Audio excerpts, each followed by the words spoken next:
예, 금요일입니다. 금 이야기 더 이어서 해보도록 하겠습니다. 금값이 장기적으로 1,800달러 또 2,000달러까지 오를 것이란 전망은 조금 전에 살펴봤죠. 자, 그렇다면 실제 어떻게 투자해야 할지 고민이 되는데 금융팀의 유민호 기자와 알아보도록 하겠습니다. 어서 오세요. 안녕하세요. 예. 이 금요일이어서 금 이야기 해본다는 멘트를 좀 멘트를 주셨는데 네. 예, 좋았습니다. 네. 직관적인 방법은 금은방에 가서 딱 보이는 금을 사면 되는 그런 방법들이 있는 거죠.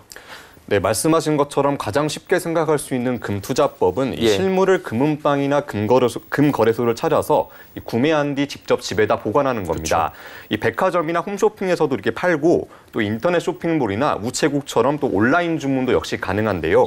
이 앞선 리포트에 제가 손에 쥐고 있었던 게 500g짜리 골드바였습니다. 휴대전화 정도 크기인데 상당히 묵직했고 이게 요즘 시세로 치면 한 3,600만 원 정도 되는 건데 이 웬만한 국산 중형차 한 대 값입니다. 이 수천만 원대의 금을 집에다 쟁여놓으면 좀 부담이 있을 것 같고 또 살 때마다 부가가치세 10%가 별도로 붙기 때문에 금액이 커지면 덩달아 세금 부담도 커지는 구조입니다. 골드바 몇 개 집에 있으면 집값보다 비싸질 수도 있는 그런 셈이죠. 그런 셈이네요. 금값 기사 보면 KRX 금시장 시세가 나오잖아요. 어떤 곳이고 이곳에서 그럼 금을 살 수 있는지 이것도 궁금한데요. 네, KRX 금시장은 이 한국거래소에서 운영하는 국내 유일의 국가공인 금현물 시장입니다. 이 정부의 금거래 양성화 계획에 따라서 지난 2014년 설립됐습니다. 10대 증권사 HTS 등을 통해 고시된 시장 가격에 따라 주식처럼 금을 사고 팔 수 있는 그런 방식인데요. 이 주식 계좌 거래를 위해서는 별도 거래 계좌가 필요합니다. 이 주식 거래 계좌가 있어도 증권사에다가 이 금 거래 계좌 개설을 따로 요청해야 하는데 상품은 두 가지가 있습니다. 이 1kg 골드바와 100g 미니 골드바가 있습니다. 이 모두 거래 단위는 1g이고 이 현재 시세로 치면 이 1g당 6만 원이기 때문에 소액 투자가 가능하다는 장점이 있습니다. 네. 계좌가 있으신 분들도 또다시 계좌를 하나 더 만들어야 된다라고 지금 얘기가 나오고 있고요. 세금 문제가 지금 궁금한데 어떻습니까? 네, KRX 금시장의 가장 큰 장점은 이 매매 차익에 대해 비과세를 한다는 건데요. 당연히 금융소득 종합과세 대상도 아닙니다. 참고로 뒤에서 설명드린 골드뱅킹이나 금펀드의 매매 차익은 배당 소득으로 과세되고 차익의 15.4%를 원천 징수하게 돼 있습니다.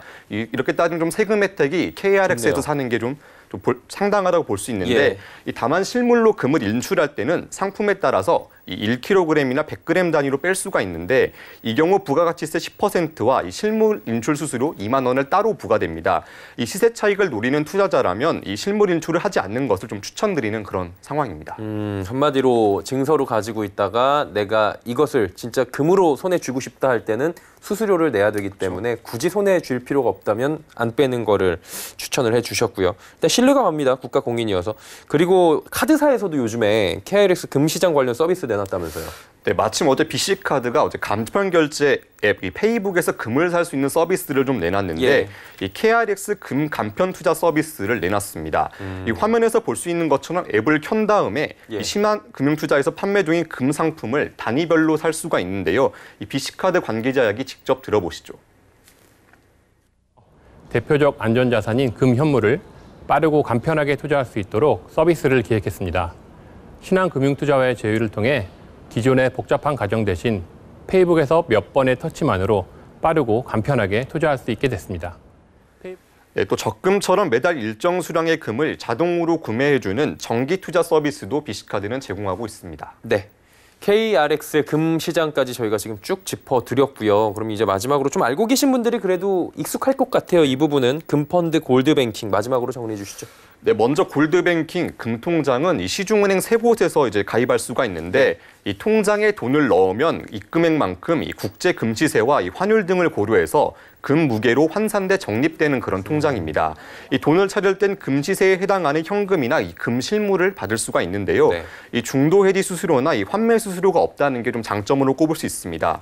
이 금펀드는 자산운용사를 통해서 이용할 수 있는 상품인데 이 주로 금강 사업 등에 직접 투자해서 이 수익금을 배분하는 방식이 있고 이 금 관련 해외 기업 주식에 투자하는 이 해외 주식형 상품도 있습니다. 이것도 좀 많이 들어보셨을 텐데 이 금 선물 가격을 따라가는 이 상장지수 펀드 펀드, ETF도 좀 다양하게 좀 출시돼 있는 그런 상황입니다. 예. 다만 말씀드린 것처럼 이 KIX 금시장과 달리 이 차익에 대해서는 15.4% 과세를 해야 된다는 게 좀 단점으로 작용할 수 있습니다. 네. 금 상품들이 굉장히 많기 때문에 세금 부분을 고려하느냐, 실물이냐 여러 가지를 따져가면서 투자를 하시면 좋을 것 같고요. 투자 타이밍도 고민이 될 것 같아요. 네, 저점에 사서 고점에서 파는 게 좀 투자의 기본 정석이죠. 근데 지금 코로나19에 금값이 오르고 있는데 이게 고점이면 좀 어떡하나 이런 분들 좀 걱정이 좀 많으신데 이 전문가들은 이 주요국 정부의 정부와 이 중앙은행의 통화 정책을 좀 보고 금값 고점 신호를 좀 감지해야 한다고 조언했습니다. 이 전문가에게 직접 들어보시죠. 특히 통화정책 완화 기조가 언제 끝날 것이냐가 사실상은 금 가격의 고점 논란이 나올 수 있는 시점이라고 일단 보고 있고요. QE를 이제는 중단하겠어라고 하는 시그널이 나오기 전까지는 결국은 금 가격의 강세 아니면 고점 논란은 일어나기는 쉽지는 않다라고 좀 보고 있습니다. 네, 마지막으로 이 불안감에 금을 마구 사들이는 것보다는 이 자산의 10에서 20%를 분배해서 이 분산 투자하는 것이 정석이라고 전문가들은 조언했습니다. 네, 계란을 한 바구니에 담지 말아라라는 이야기 마지막까지 들어봤고요. 본인에게 맞는 투자법을 잘 선택해 보시는 건 어떨까라는 생각이 드네요. 오늘 말씀 여기까지 듣도록 하겠습니다. 금융팀 유민호 기자였습니다. 고맙습니다. 감사합니다.